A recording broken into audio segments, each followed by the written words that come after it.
In 2014, the Williams Formula One team re-established itself as one of the sport's major players.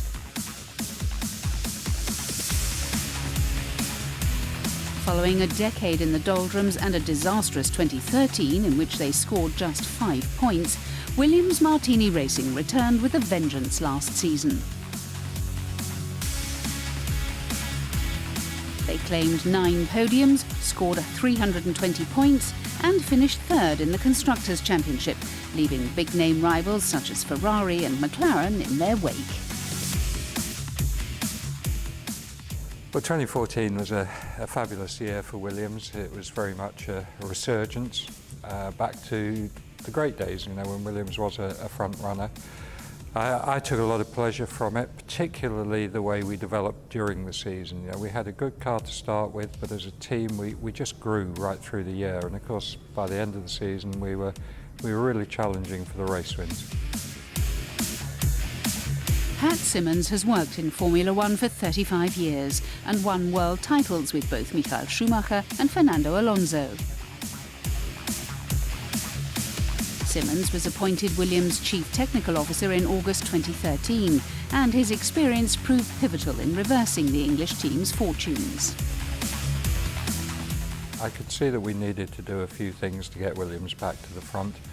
They really involved process, they involved our goals, they involved concentrating on the performance of the car and really just getting everyone working together. We were helped, of course, with the new regulations and new power units, and Mercedes, who've been a great partner to us.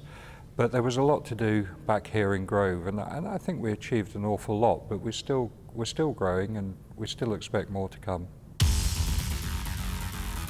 Another factor in the team's success was the driving partnership of Valtteri Bottas and Felipe Massa. Quick, consistent and down to earth, Bottas had 5 podium finishes last year. The 25-year-old Finn went on to claim 4th place in the drivers' standings, ahead of 4-time title winner Sebastian Vettel.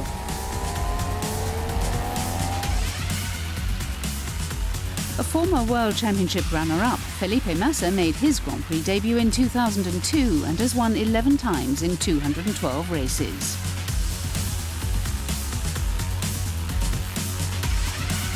The Brazilian driver appeared rejuvenated last season following his move from Ferrari and is renowned for being a great team player.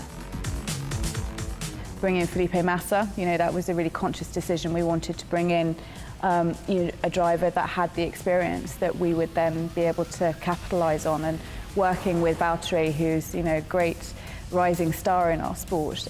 We have what we consider to be one of the best lineups on the grid.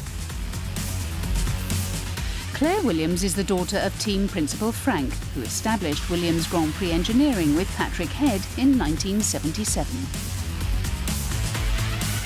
Just 3 years later, they won their first Drivers' and Constructors' World Championships.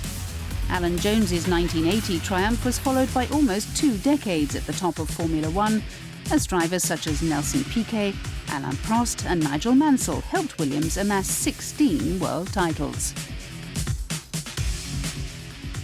I have a lot of memories, obviously, as you might expect. I didn't get to go to many races when I was growing up. British Grand Prix was, the big treat for us as kids.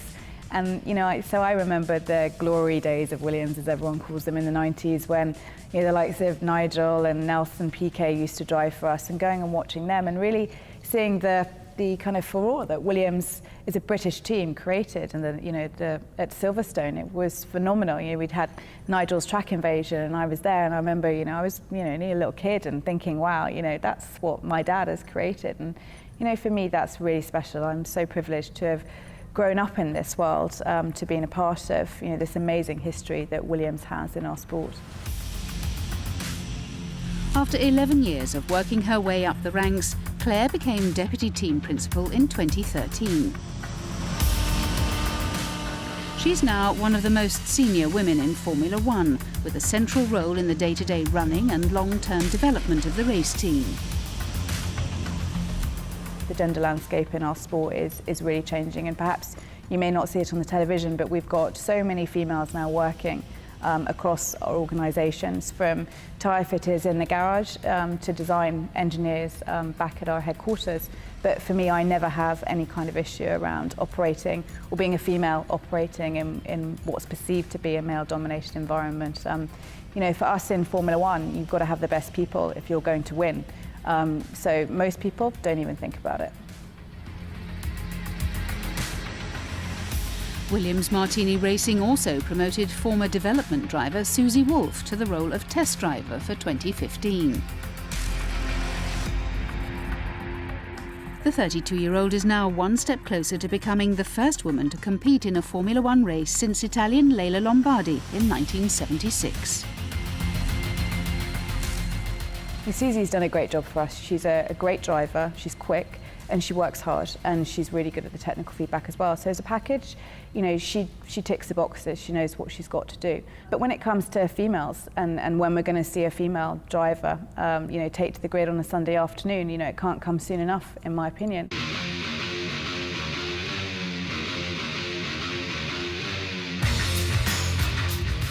Back in 1980, Williams won their first world title on a budget of £2.2 million. Last year, they spent around £100 million. But even that figure pales in comparison with the 200+ million budgets of Red Bull, Ferrari and Mercedes.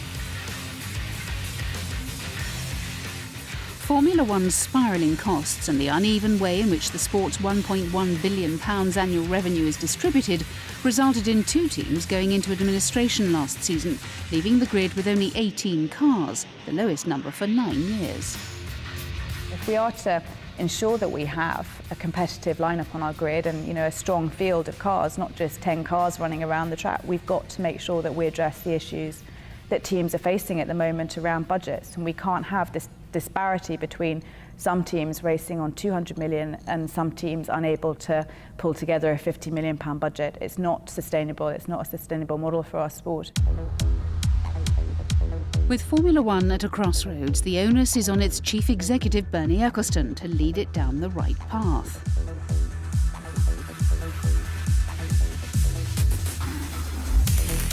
Although he's credited with commercially electrifying the sport, the 84-year-old has accepted that he's to blame for the financial issues afflicting some of the smaller teams.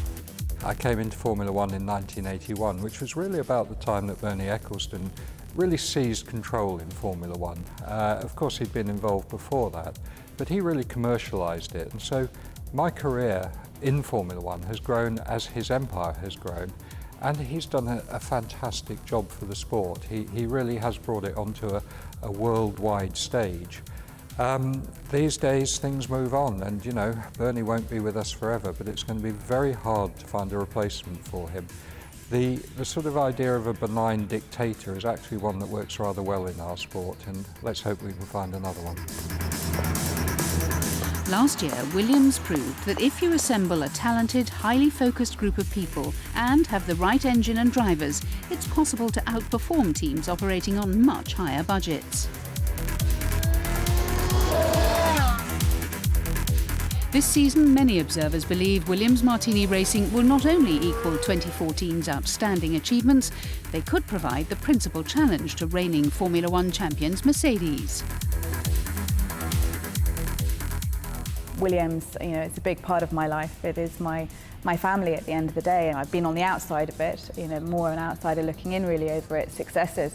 You know, and it's been a team that, despite its size and resource, has fought against, you know, the big guns in Formula One, and that's an amazing achievement that Frank and Patrick and the team that worked during their tenure managed to accomplish. You know, and we've won those 16 World Championships with these fantastic cars, and you know, they hold such an important part in my heart. But for me, Williams and what we're doing here today is about carving out a sustainable future for our team. We want to be on the grid in, you know, another 30 years' time, and we want to have won another 16 World Championships, if not more. So that to me is more important than the history. The history is significant for this team, and everybody values it and appreciates it. But we've got to make sure that this team lasts into the long term.